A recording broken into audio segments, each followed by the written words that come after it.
We can see that things are changing. The thickness of the edges of the sea ice are changing, and you can see dramatic differences in the glaciers. With some of them, we've seen a retreat of 13 meters in 1 year. If it goes on like this, the habitat of fauna, such as the polar bears, will melt away, and polar bears might become extinct before the end of the century. The flora, on the other hand, will spread. We get the impression that the tundra is expanding farther north. Also, the vastness of the ice, with its play of colors, that's something emotional, and that will look very different. What the plant kingdom will gain in biodiversity by global warming, the animal kingdom stands to lose as species die out.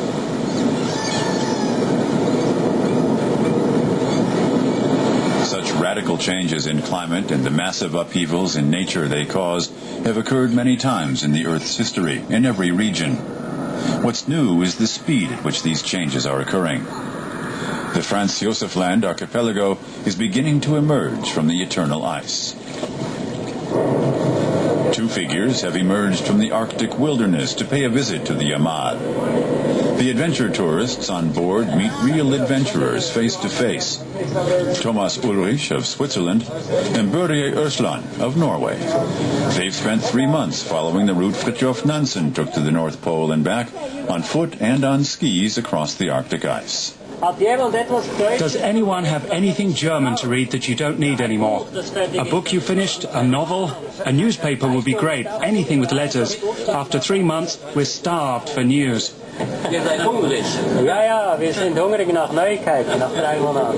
Toward the end, their exhibition turned into a race against the swiftly melting sea ice. A true polar expedition means starting on land and going to the North Pole, or crossing from one landmass to another, and that's definitely getting harder to do. A year ago, I tried a long solo expedition. I wanted to cross the entire Arctic, 1,800 kilometers, and I wanted to do it the ethically proper way, and I failed. I had to be rescued. Victor did a fabulous job. The ice was melting away from under my feet. There just wasn't any left.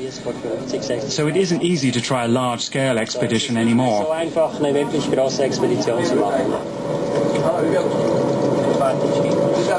The two men have even found a way to turn their expensive hobby into a moneymaker, taking extreme adventure tourists along on their ski trips to the North Pole.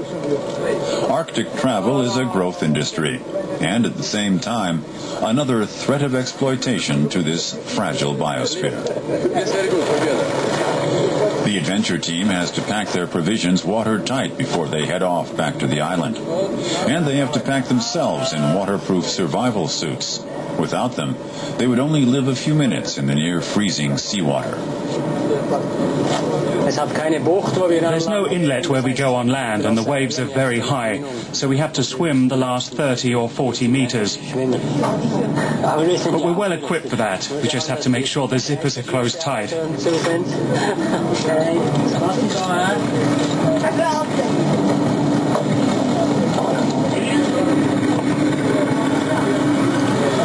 After a 2-hour stop, the Icebreaker weighs anchor, and the two ships part company.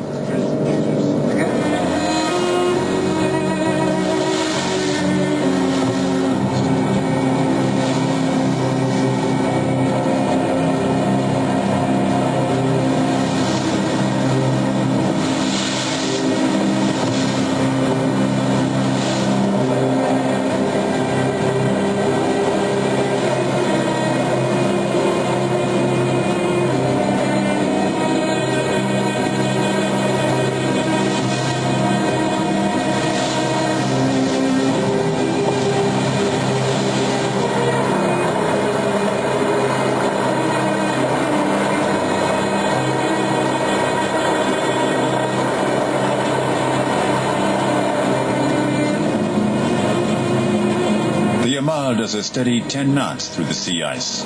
Course, due straight north, not magnetic north, which is in northern Canada. Sergei Gerasimov is back at the helm.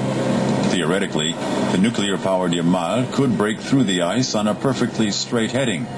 But the helmsman always keeps a sharp eye out for the path of least resistance, where the ice appears weak. It's much faster than trying to smash through solid ice.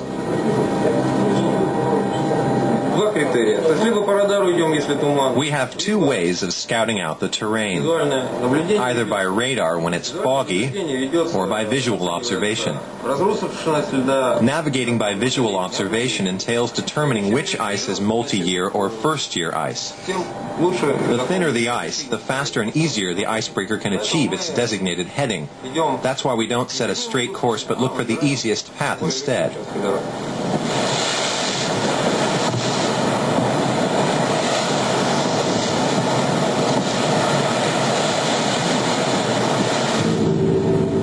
Icebreakers use far more power than normal ships. Although gas turbine and diesel-electric icebreakers exist, nuclear power is the most practical solution, and Russia has developed and refined the technology. Two onboard reactors deliver 75,000 horsepower to propel the ship up onto the ice, where it brings down its massive weight to crack it. The Yamal carries enough uranium fuel to cruise through the ice for 2 years without ever putting into port, should such a tour ever prove necessary. But the sinking of the Russian nuclear submarine, the Kursk, demonstrated the risks associated with nuclear power, even if the accident did have other causes.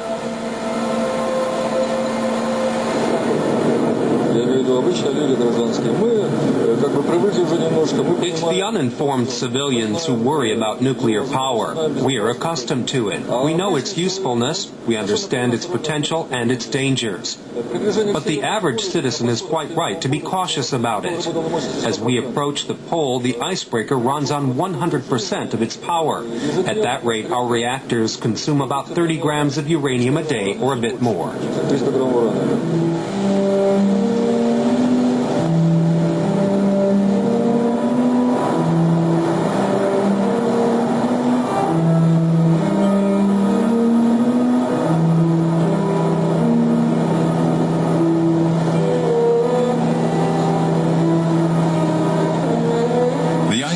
Has attracted a pair of polar bears.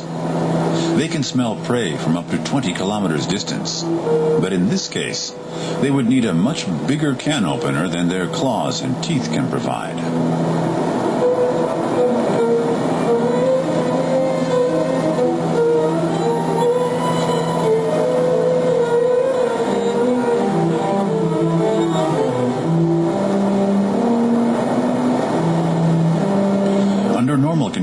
Polar bears do not range north of the 86th parallel, but the melting of the ice cap is forcing them as far as the pole itself.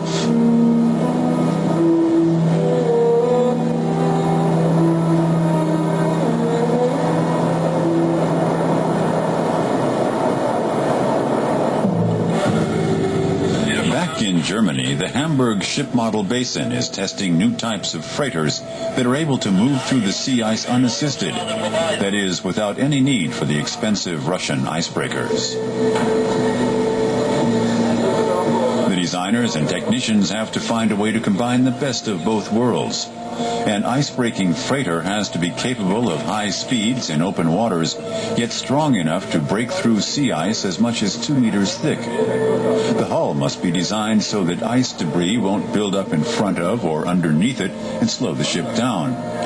Two azimuthing or steerable propellers make the ship far more maneuverable than normal freighters. Here, a new kind of container ship is being tested. It may one day carry supplies to Russian oil platforms in the Arctic Ocean or containers through the Northeast Passage to Asia and the American West Coast. A German-Russian joint think tank has been working for years on the development of the Arctic sea lanes called the Arctic Bridge. This model